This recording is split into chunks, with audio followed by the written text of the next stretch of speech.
انتي هتنزلي برضو يا نجد؟ ما انتي عارفة ان ماما تعبانة. أرجوكي اقعدي معاها النهاردة، بلاش تنزلي وتسيبيها. مش هينفع، انا لازم انزل. انتي عارفه ان انا عندي حفله النهارده مع صحابي.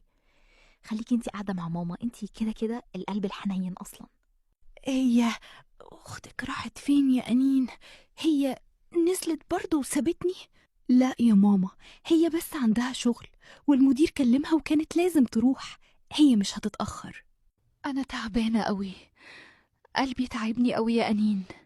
ماما، مالك يا ماما؟ هو يا ماما مالك؟ أرجوكي فوقي. نجد، ماما تعبانه قوي. انتي لازم تيجي دلوقتي حالا، الوقت ضروري. انا لوحدي في المستشفى ومش عارفه اعمل ايه وخايفه. تعالي يا نجد ارجوكي. عاوزة ايه يا أنين دلوقتي؟ طب اعمل ايه يعني؟ خليكي معاها في المستشفى وانا شوية وجاية.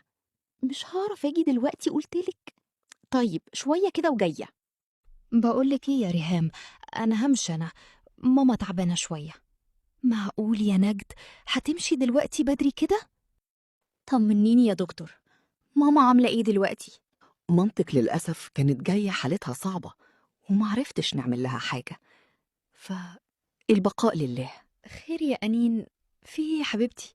نازله رن في ايه؟ كنت عاوزة أقولك إن ماما ماتت يا نجد. انا عاوزه نبيع الشقه، عشان انا عاوزه حقي فيها، عشان اشتري شقه في مكان تاني. مش عاوزه اعيش في المكان ده. طيب لما انت تبيعي الشقة انا هعيش فين؟ ما فكرتيش فيا؟ وبعدين دي شقة ماما، مش شغلي يا أنين. اتصرفي،